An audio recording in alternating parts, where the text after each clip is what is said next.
Esta es la palabra de Dios. Primera de Juan 4, versículo 1 hasta el 6. Amados, no creáis a todo espíritu, sino probad los espíritus para ver si son de Dios. Porque muchos falsos profetas han salido al mundo. En esto conocéis el Espíritu de Dios. Todo espíritu que confiesa que Jesucristo ha venido en carne es de Dios. Y todo espíritu que no confiesa a Jesús no es de Dios. Y este es el espíritu del anticristo, del cual habéis oído que viene y que ahora ya está en el mundo. Hijos míos, vosotros sois de Dios y los habéis vencido, porque mayor es el que está en vosotros que el que está en el mundo. Ellos son del mundo, por eso hablan de parte del mundo y el mundo los oye. Nosotros somos de Dios. El que conoce a Dios nos oye. El que no es de Dios no nos oye. En esto conocemos el espíritu de la verdad y el espíritu del error. La semana pasada nosotros comenzamos a hablar de este texto y comenzamos a exponer el texto, explicando cómo en los días de Juan la iglesia estaba enfrentando este movimiento gnóstico y cómo este movimiento gnóstico hablaba de que Cristo no había venido en la carne. Después que explicamos todo ese trasfondo, comenzamos a aplicar esa verdad a esta generación posmoderna. La realidad es que de nada nos serviría a nosotros saber de qué estaba hablando Juan si nosotros no tenemos idea de cómo aplicar esa verdad a nuestros días. Y Dios, que inspiró su palabra, sabe que cada texto inspirado encuentra su aplicación apropiada en cada momento de la historia de su iglesia. Pero si tú quieres oír la parte expositiva de este mensaje, tienes que oír el mensaje anterior, porque hoy lo que vamos a hacer es continuar con las aplicaciones. Y yo decía en el culto anterior que si a alguien le parece extraño que fuéramos a tomar un segundo mensaje para hacer más aplicaciones, que yo estoy muy lejos de tener el récord de las aplicaciones, porque recuerdo un predicador puritano cuyo nombre escapa a mi memoria en este momento, que llegó a desarrollar 160 aplicaciones diferentes para un mismo texto de la palabra.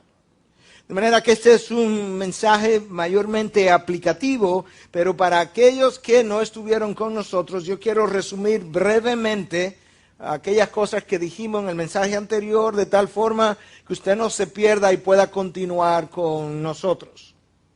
De nuevo, hablamos de que en aquellos días la amenaza que la iglesia afrontaba venía de parte de un grupo de maestros falsos llamados gnósticos que hablaban, como ya mencioné hace un momento, que Cristo no había venido en la carne. Y de ahí entonces que el texto que yo acabo de leer dice que todo aquel que no confiesa que Cristo vino en la carne no es de Dios.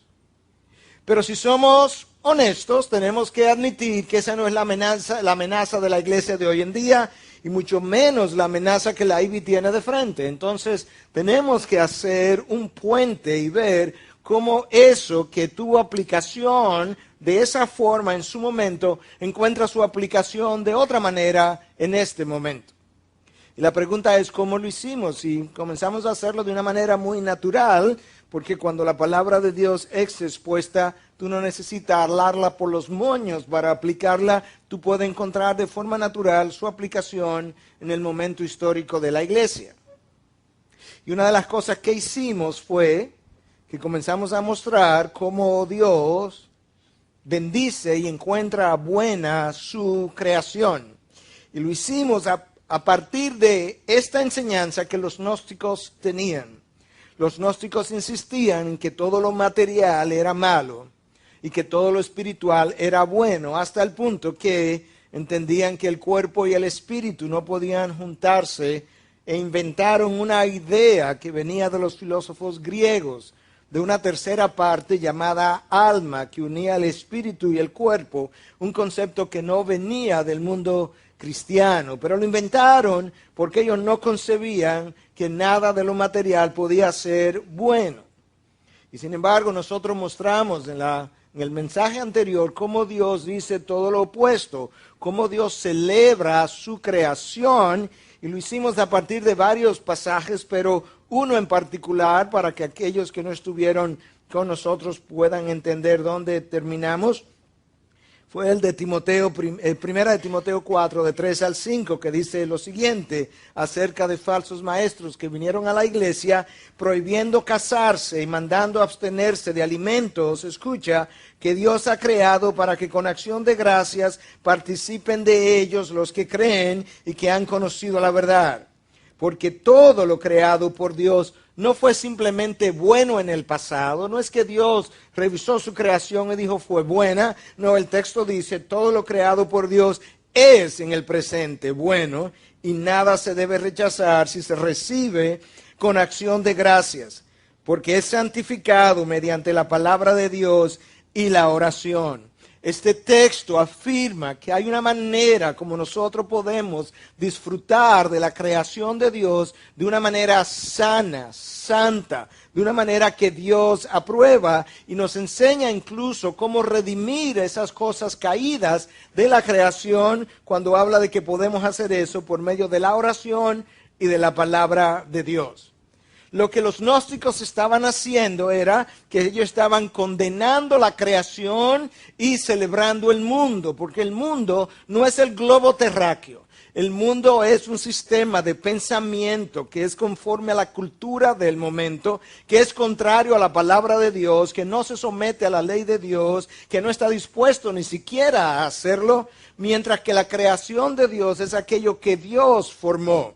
Y mientras los gnósticos condenaban la creación y celebraban el mundo, Dios hace todo lo opuesto. Dios celebra su creación y condena el mundo, condena sus formas de pensamiento, sus filosofías, sus maneras de vivir, sus formas de ir y venir. De tal forma que nosotros tenemos que tener sabiduría para diferenciar lo que es creación de lo que es mundanalidad. Los gnósticos no tenían esa sabiduría y no la podían tener porque no tenían el Espíritu de verdad, el Espíritu de Dios, no tenían en esencia la verdad de Dios.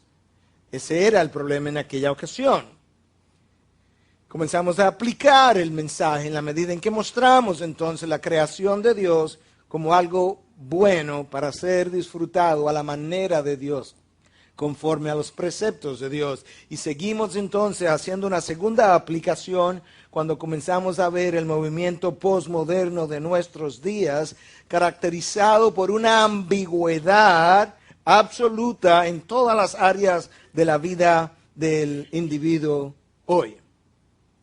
El versículo 1 del texto nos invita a probar los espíritus. La palabra es dokimazo, dijimos en el mensaje anterior. Nosotros tenemos que probar los espíritus y tenemos que probar sus enseñanzas. Probar los falsos maestros y probar aquellas cosas que ellos enseñan. Ambas cosas van de la mano. Y con esa introducción, entonces, yo quiero que hagamos dos preguntas para que podamos responderla a lo largo del mensaje. Preguntas que ya de alguna u otra manera yo comencé a responder desde la semana anterior. Pero aquí está la primera pregunta. Si la amenaza de la iglesia de hoy no es el movimiento gnóstico de los días de Juan, ¿cuál es el movimiento que sí amenaza la iglesia contemporánea? Segunda pregunta. Si las enseñanzas de que Cristo no vino en la carne, que sí amenazaba a la iglesia de los días de Juan, si esa enseñanza no representa una amenaza en nuestros días y sobre todo para la iglesia dominicana, entonces, ¿cuál o cuáles son las enseñanzas que sí están en el horizonte o ya entre nosotros amenazando directamente las bases de la fe cristianas? Porque si nosotros no podemos aplicar las enseñanzas de Juan a nuestros días, de poco nos serviría la palabra de Dios y sabemos que esa no es la razón o que esa no es la verdad. La parte expositiva está en el mensaje anterior y los invito a oírlo si usted no lo ha oído. La parte aplicativa, una parte estuvo la semana pasada y el resto está en esta semana. Pero recuerda que Juan nos llama a probar los espíritus. Y la manera como nosotros hacemos eso, entonces sometiendo a prueba sus enseñanzas, porque esas cosas no pueden ir separadas. Yo necesito ver quiénes son los maestros. Yo necesito escuchar sus enseñanzas y luego yo necesito discriminar.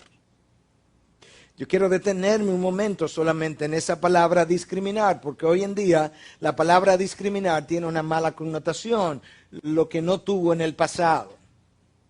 Hoy en día la palabra discriminar es usada de una forma despectiva porque pensamos inmediatamente en personas que discriminan diferentes razas. Por ejemplo, esa no era la connotación del pasado. En un pasado, una persona discriminadora era vista como una persona sabia, como una persona noble, como una persona capaz de tomar dos verdades, contrastarlas, hacer juicios apropiados y que era capaz de guiar a otros. De tal manera, entonces, que en ese sentido que estoy usando la palabra discriminación, algo que la iglesia de hoy en día carece enormemente de la habilidad de tomar dos conceptos, contrastarlos y ver dónde está la verdad y dónde está el error. Juan nos exhorta a hacer exactamente eso. Un falso maestro pudiera venir, como Pablo bien nos enseña, cuando escribe a los Corintios en su segunda carta 11:14, ese falso maestro pudiera venir disfrazado como un ángel de luz. Y la pregunta entonces sería, ¿de qué manera puede un emisario del mundo de las tinieblas, un falso maestro que le representa, de qué forma puede venir camuflajeado de un ángel de luz? Porque él no tiene luz. ¿De dónde encuentra él luz para venir disfrazado de esa manera? Y la respuesta no es muy compleja. Él toma la palabra de Dios, ahí está su luz, la tuerce, la distorsiona y luego se la presenta al hombre de una manera atractiva, inteligente, capaz de producir cierta satisfacción en ese hombre. De una manera que la línea divisoria trazada en la arena, que claramente dividía la verdad del error, ahora se hace borrosa. Porque la estrategia número 1 de Satanás para esta hora es convencer al hombre de hoy que es más importante ser abierto que ser veraz. La estrategia número 1 del enemigo hoy en día es convencer al hombre de hoy que es más importante ser abierto que ser veraz. Ese no es el espíritu de Juan a lo largo de esta primera carta. Continuamente Juan nos habla de esto o aquello, pero no ambas cosas. De hecho, en este mismo texto yo te leí como Juan dice, vosotros sois de Dios, pero ellos son del mundo. No ambas cosas a la vez.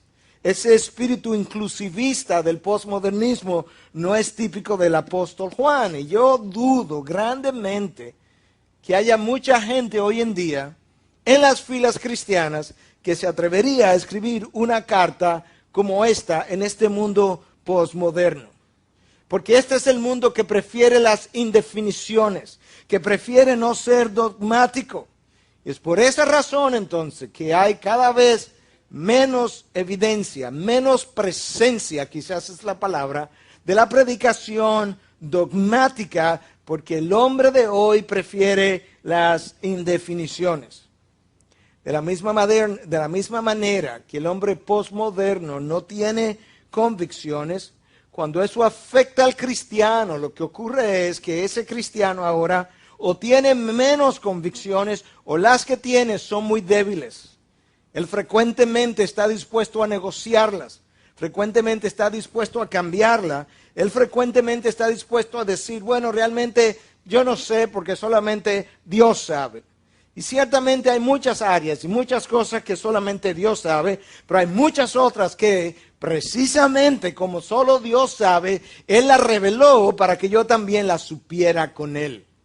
Y esas que Él reveló, es mi responsabilidad de conocerlas, de defenderlas y de tener posiciones sumamente claras y definidas.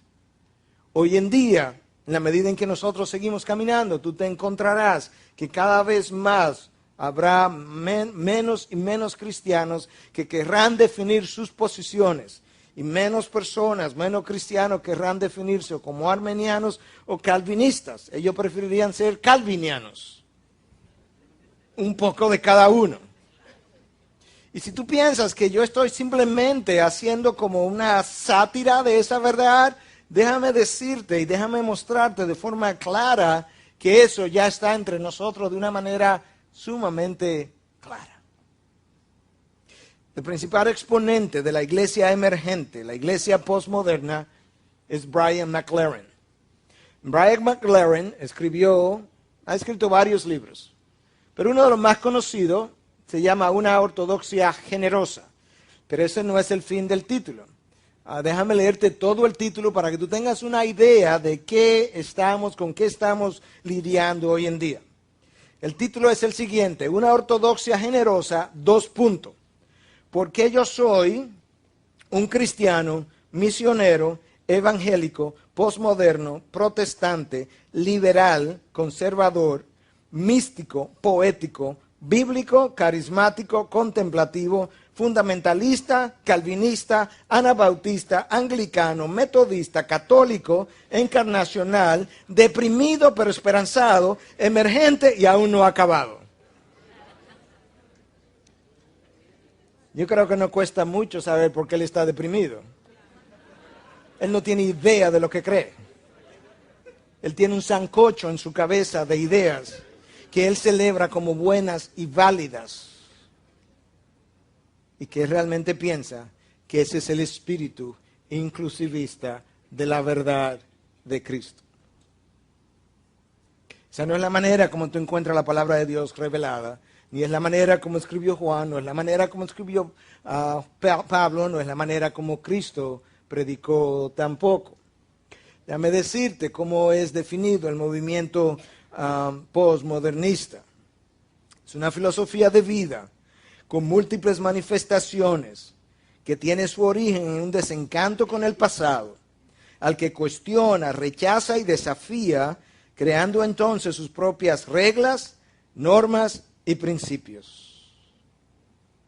Es un movimiento que ha experimentado un desencanto con el pasado. Al estar desencantado con el pasado, ha comenzado a rebelarse. Al rebelarse, ha creado sus propias reglas, principios y normas, y la idea es voltear todo con las patas para arriba. Lo que él no sabe es que su desencanto no está fuera de él, está dentro de él. Yo no me imagino a Cristo diciendo: tengo un desencanto con el judaísmo que vine a fundar otra religión. No, Cristo vino a darle continuidad a una religión que él mismo fundó y que en la eternidad pasada él determinó que tendría una continuación en el Nuevo Testamento como nosotros la conocemos hoy. Pero ese desencanto que ese posmoderno tiene, que ese joven posmoderno tiene, es lo que lo lleva con frecuencia a cambiar continuamente de modas, de estilos, de celulares, de computadoras, de relaciones, de carro, de novios, de esposas o esposos. Porque cada cosa que yo pruebo vuelve y me deja desencantado, y eso continuará para siempre, porque el desencanto no está afuera de ti, está dentro de ti. Una cosa es estar desencantado con personas que abrazaron la fe cristiana y la torcieron, y otra cosa es estar desencantado con esta verdad. Eso no es lo mismo. Y lamentablemente hemos confundido la gimnasia con la magnesia, como decimos. Hemos confundido una cosa con la otra.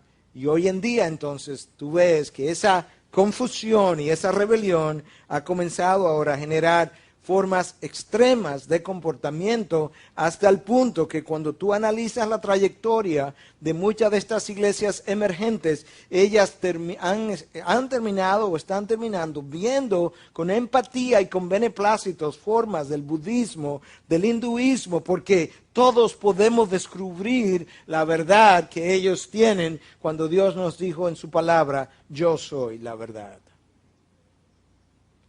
Y la verdad nunca tiene comunión con el error.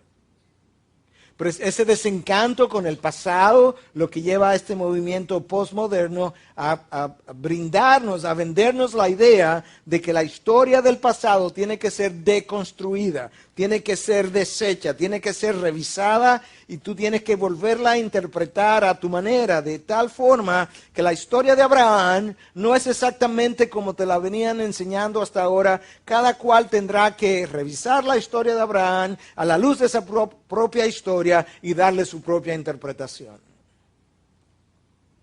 Eso es el espíritu del anticristo de nuestros días, un espíritu inclusivista, un espíritu que no conoce la diferencia entre la verdad y el error, un espíritu que no tiene convicciones y que ahora el cristiano ha comenzado a abrazar y que cada día más él prefiere la enseñanza no dogmática, abierta, para darle cabida a otros errores que cuando él los oye, él dice, qué interesante, no sabía que, wow, increíble, eso es interesante.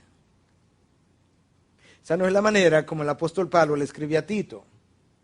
Cuando Pablo le escribe a Tito, en Tito 1, versículo 9, eso es lo que tú escuchas, reteniendo la palabra fiel, que es conforme a la enseñanza. Retén eso que tú has recibido, retén la verdad, no la negocies, no la diluyas, no la vendas, no la cambies.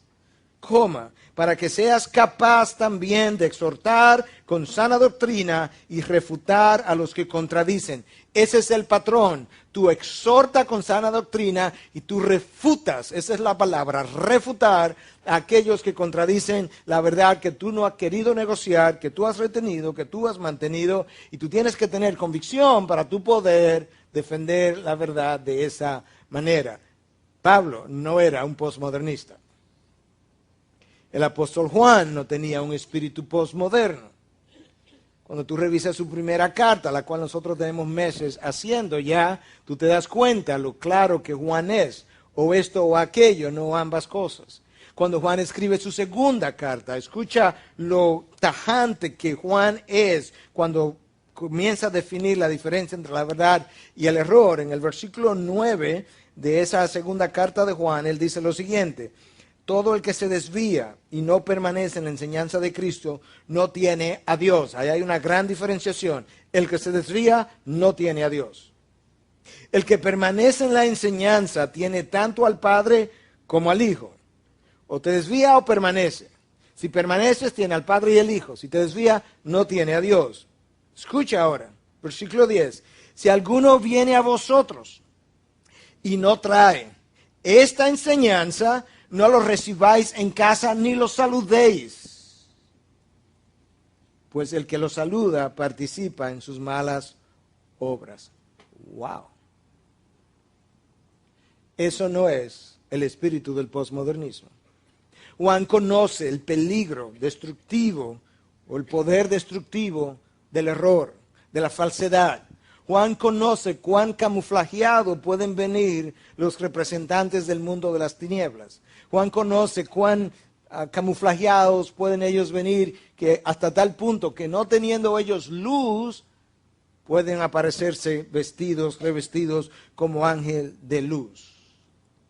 Y la única manera de tú conocer una cosa u otra es pudiendo discernir la verdad del error, el falso maestro del verdadero maestro. No es lo mismo amar al hermano en su error que amar el error del hermano. Cuando tú amas al hermano en su error, tú le amas para confrontarle, tú le presentas la verdad, tú continúas con él con la idea, la intención todo el tiempo de que él pueda cambiar su error por la verdad, sabiendo que el error es fatal y la verdad da vida.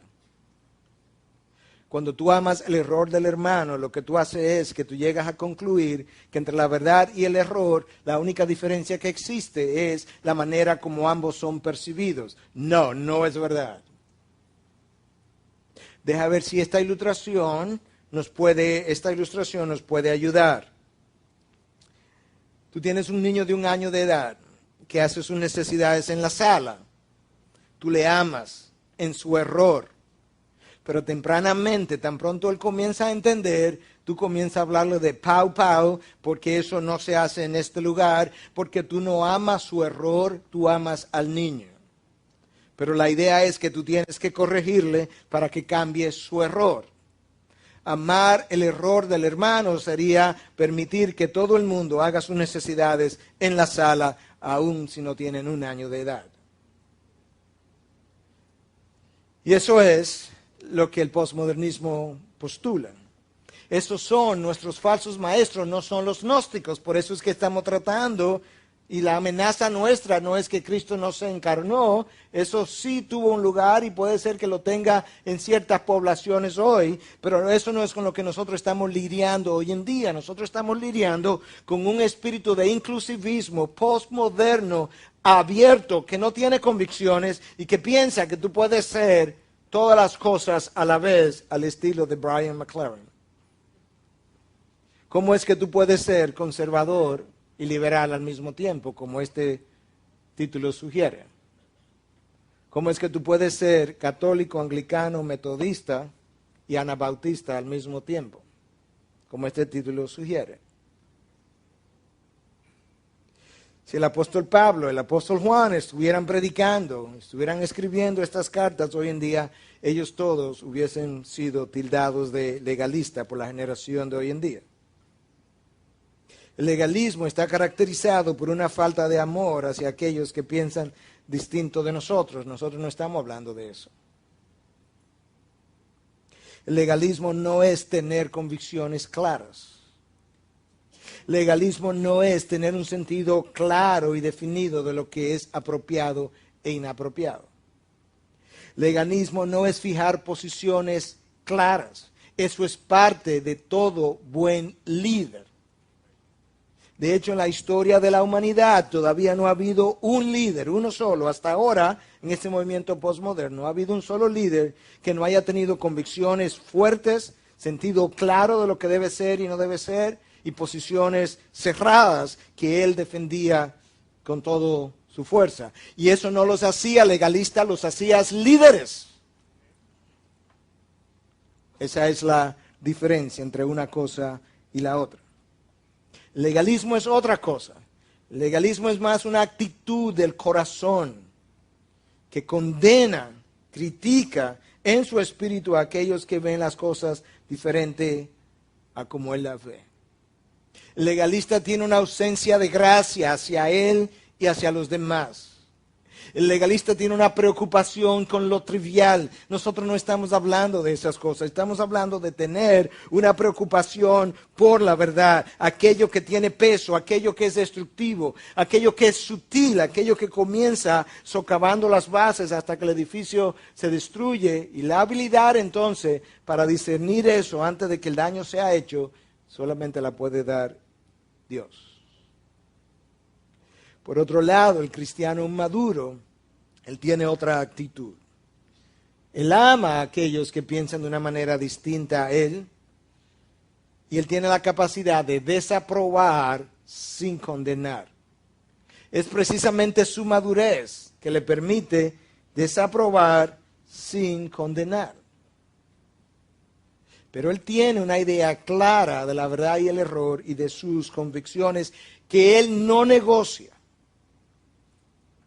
El amar a tu hermano no es, o pensamos a veces que amar al hermano es no tener posiciones cerradas. Eso no es amar al hermano. No es tolerar sus formas cerradas. Amar al hermano es tú poderle servir y tener la disposición de servirle a pesar de que estás en desacuerdo con él, pero tener la suficiente valentía para confrontarle en su error. Tú no tienes que compartir sus posiciones. Tú tienes que pensar, cuando tú quieras pensar en amor verdadero, tienes que pensar en Cristo, que estuvo dispuesto a lavar los pies de Judas, sin compartir sus convicciones. Tú tienes que pensar que el amor es más visto cuando tú tienes un servicio desinteresado a expensa de tu sacrificio. Si tú quieres pensar en amor, tú tienes que recordar el encuentro que Cristo tuvo con este joven rico. A quien el texto dice que Cristo amó. Cristo le amó, dice el texto. Pero amándole, le confrontó, lo pegó contra la espada y la pared, lo puso en una bifurcación, o tus riquezas o yo, pero no las dos cosas. Y cuando él no estuvo dispuesto a abrazar la verdad, Cristo lo dejó ir en el error. Porque él hizo espacio para el joven rico en la verdad. Cuando el joven rico rehusó abrazar la verdad, Cristo lo dejó ir triste y cabizbajo, como dice el texto. ¿Por qué? Porque yo no te voy a abrir el espacio estando tú en el error. Ahora tú entiendes mejor lo que es discernir la verdad del error y en qué consiste amar al otro. Juan no tiene esa actitud abierta, posmoderna, inclusivista a lo largo de su carta. En el texto de hoy, él nos dice en el versículo 4, vosotros sois de Dios, ese es un grupo, y ellos son del mundo, ese es otro grupo, no ambas cosas. Nosotros vimos a lo largo de esta carta, como Juan le dice en un momento dado, si no tienes al Hijo, tampoco tienes al Padre. En otro momento le dice, si no estás en la luz, estás en las tinieblas. Más adelante le dice, si no eres hijo de Dios, eres hijo del diablo. Luego le dice, si aborreces a tu hermano, entonces ya no eres hijo de Dios. Y en otro momento le dice, el que no guarda sus mandamientos no es de Dios. Si Juan estuviera aquí leyendo esta carta o escribiendo esta carta, todo el mundo, mucha gente lo tildaría de legalista. Eso no es legalismo. Es saber la diferencia entre Dios y las tinieblas. Pablo tenía exactamente el mismo abordaje cuando tenía que ver con su generación. En 2 de Tesalonicenses 3, versículo 6 dice, ahora bien, hermanos, os mandamos en el nombre de nuestro Señor Jesucristo que os apartéis de todo hermano que ande desordenadamente. Bueno, hasta ahí lo entendemos, si anda desordenadamente, si anda quizás en vicio, en drogas, en alcohol, en prostitución, pues tenemos que apartarnos de él, o cualquier otro tipo de pecado nocivo, quizá no tenemos que apartar de él. Pero el texto no termina ahí, sino que Pablo dice que nos apartemos de todo hermano que ande desordenadamente, coma, y no según la doctrina que recibiste de nosotros. Wow. Pablo está diciendo que tenemos que apartarnos incluso de hermanos que no están caminando conforme a la enseñanza, a la doctrina que ellos recibieron de parte de él. ¿Por qué? Porque él conoce nuevamente que esos hermanos tienen un carácter destructor, se convierten en instrumentos del mundo de las tinieblas, socavan la base de la verdad, socavan la base de tu vida, socavan la base de la iglesia, y cuando tú vienes a ver, la iglesia ha sido destruida. Algunos pudieran decir, pastor, no entiendo. ¿Qué no entiendes? Bueno, porque por un lado me mandan a amar al hermano, me mandan a amar hasta a mis enemigos. Por otro lado me mandan a apartarme de aquellos que incluso no comparten la doctrina. ¿Cómo es? Ese es el espíritu de sabiduría detrás del cual yo como pastor estoy para nuestra iglesia. Sobre todo en este tiempo. Es el espíritu que condena a los fariseos y deja ir a la mujer tomada en adulterio. Es el espíritu que sabe caminar y tomar las decisiones en cada bifurcación, reconociendo qué es lo que Dios quiere que hagamos. Muchas veces yo creo que lamentablemente muchos de nosotros no hemos sabido conocer la diferencia porque hemos recibido la enseñanza muy preparada, muy condimentada, pero ya lista para comer, prácticamente hasta digerida en ocasiones, 1, 2, 3, 4, pero sin necesariamente forzarnos a pensar a través de la enseñanza.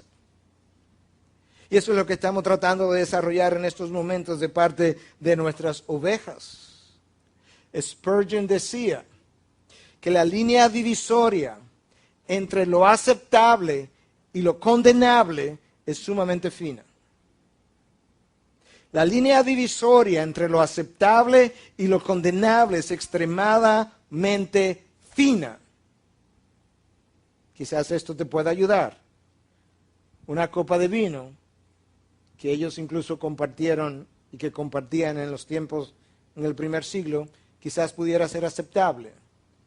Para algunos, 2 y 3 sería, o para todos, dependiendo de tu grado de embriaguez, quizás ya es condenable. Y te das cuenta entonces que ciertamente hay una línea muy fina muchas veces entre una cosa y la otra, pero esa es la vida de la sabiduría. Toda la palabra de Dios está revelada de esa manera, pero no lo hemos visto. Déjame leerte este proverbio. Este proverbio te va a ayudar a entender qué es lo que yo estoy tratando de explicar y detrás de qué estamos como líderes en esta iglesia para ayudarle a ustedes a vivir de la misma manera. La palabra de Dios nos llama a la sabiduría. Proverbios 26, versículo 4, dice algo totalmente opuesto de Proverbios 26, versículo 5, uno debajo del otro. No respondas al necio de acuerdo con su necedad, para que no seas tú también como él. Próximo versículo, responde al necio según su necedad, para que no sea sabio ante sus propios ojos. Pastor, no entiendo. Si tú lees el libro de Proverbios y comienzas a leerlo con cuidado del principio, dice que es un libro escrito para ¿qué cosa? Para desarrollar sabiduría e instrucción, para discernir dichos profundos. Entonces, ¿cómo es que confronto al necio o no confronto al necio? Porque en un momento me dice no le responda al necio.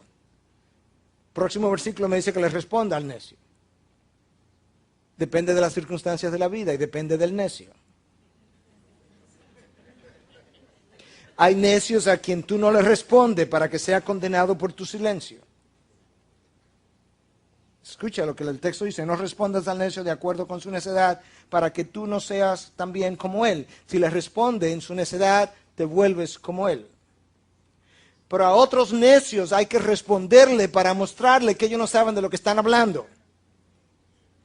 Versículo 5, responde al necio según su necedad para que no sea sabio ante sus propios ojos. Cuando tú le respondes, le muestres la verdad y le muestres, tú no tienes idea de lo que hablas, él sabrá que él está en su necedad. Y la única manera de yo saber la diferencia entre uno y otro es si yo tengo discernimiento. Y la persona que nos da a nosotros discernimiento aparece en el versículo 4, cuando me dice que es mayor es el que está en mí que el que está en el mundo. Esa es una referencia al Espíritu de Dios. Él me ha sido dado para discernir la verdad, iluminar la verdad, separarme del error, guiarme por los caminos, evitarme tropezar. Ahora, y que yo pueda entonces estar en paz, que yo no sea confundido, que yo no sea desviado, y que en cada situación yo sepa con sabiduría saber por dónde voy a caminar. Ahora escucha. Yo defiendo el hecho de que cada hijo de Dios tiene el Espíritu de Dios. Yo defiendo el hecho de que cada hijo de Dios ha sido llamado a discernir la verdad del error. Yo defiendo el hecho de que cada hijo de Dios tiene la capacidad para ejercer cierto discernimiento. Pero de ahí a asumir que yo no necesito guianza o maestros, por eso que yo acabo de decir, no. Porque no todo el mundo tiene el mismo discernimiento. Tú no puedes decirme que tienes buen discernimiento si tú no conoces la palabra.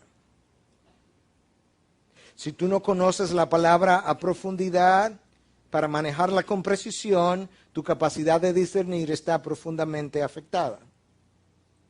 Tú no puedes decirme que tú tienes la habilidad de discernir si tú no vives una vida de santidad y de comunión con Dios. Porque el discernimiento es el resultado de yo vivir en comunión con Dios, en una vida de santidad, donde Dios entonces, debido a esa comunión con Él, me da de la plenitud de su Espíritu, y la plenitud de su Espíritu me permite iluminar su verdad con la cual yo he educado mi conciencia y ahora yo puedo discernir correctamente. Pero sin visitar esta palabra y conocerla en detalle, yo no puedo tener la misma habilidad de discernimiento.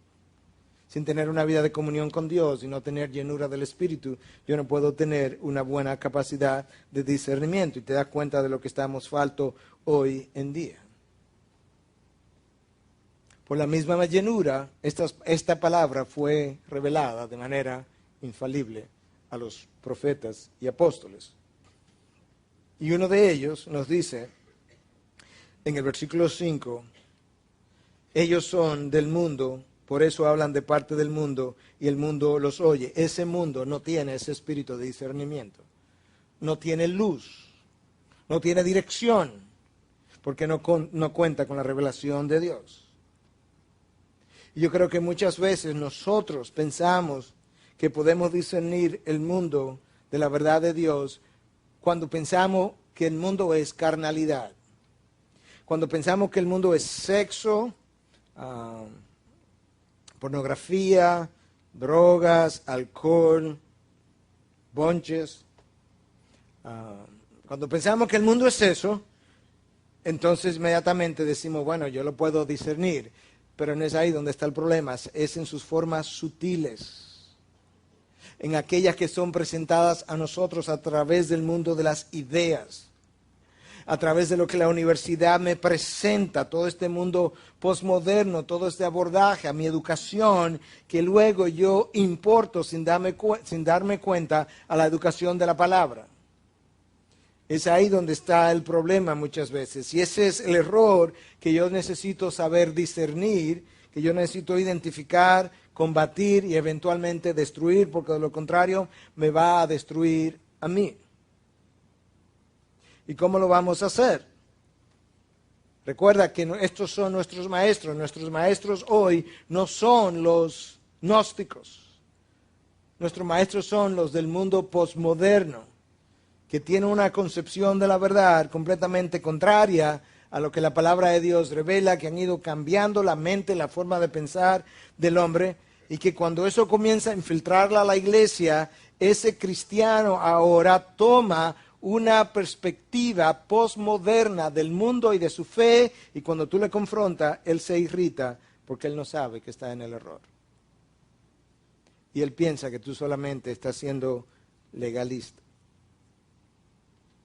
Lamentablemente, ese cristiano influenciado por el mundo posmoderno tiene pocas convicciones y las que tiene son muy débiles, son negociables, tienden a ser muy abiertas. Y la realidad es que ese cristiano que no quiere ser dogmático prácticamente en nada de la vida, no está compartiendo necesariamente el Espíritu de Cristo a través de su palabra. ¿Cuál es la razón para no ser dogmático de acuerdo a este movimiento? Bueno, es que nadie sabe. Nadie tiene la verdad. Bueno, yo estoy de acuerdo que solamente Dios tiene la verdad y Él también lo sabía y por eso me la dio. Para que como Él solamente, como la tenía solamente Él, yo la pueda tener también. Y por eso nos dice Pablo que ahora nosotros tenemos la mente de Cristo. Tú te das cuenta que ahora tú puedes con la verdad y por la llenura de su Espíritu diferenciar, discernir lo bueno de lo malo, la verdad del error, lo armónico de lo desarreglado, lo apropiado de lo inapropiado, lo ordinario de lo extraordinario, lo común de lo sublime, lo profano de lo sagrado, lo corriente de lo especial, lo lógico de lo ilógico y lo bíblico de lo no bíblico. Es a través del discernimiento que Dios nos da. Pero muchos hoy no saben cómo hacer eso, ni siquiera quieren. Ahora déjame decirte en las propias palabras del movimiento postmoderno, por qué ellos tampoco quieren ser dogmáticos. Déjame leértelo. Porque según ellos, la iglesia está indefectiblemente atada a la cultura. Y por tanto, todo aquello que es parte de la cultura deberá encontrar su espacio en la iglesia. Oh, mi Dios. Oh, mi Dios. La cultura no ha sido formada por el Espíritu de verdad. La cultura no ha sido formada por el Espíritu de Dios. La cultura ha sido formada en el mundo por el espíritu del error, en medio de las tinieblas. A eso es que la palabra se refiere cuando dice que la luz, Cristo, vino al mundo, pero las tinieblas del mundo las rechazaron. A eso es precisamente que se refiere. Cristo no nos dijo que las tinieblas del mundo son nuestra guianza, sino que nosotros somos la luz del mundo que yace en tinieblas. Nosotros tenemos la luz de la verdad y con esta luz estamos supuestos a penetrar las tinieblas del mundo y no permitir que las tinieblas del mundo nos penetren a nosotros. Pero este mundo posmoderno ha querido hacer de las tinieblas una celebración y decir que tenemos que abrazar esa cultura como parte nuestra, olvidando que Pablo le escribe a los Corintios en 2 de Corintios 6:17 y le dice, salid de en medio de ellos. ¿Por qué? Porque son tinieblas, porque están en tinieblas y no pueden alumbrarte. Esa es la razón por la que Dios le dice a Abraham, sal de tu tierra y de tu parentela, de tu cultura.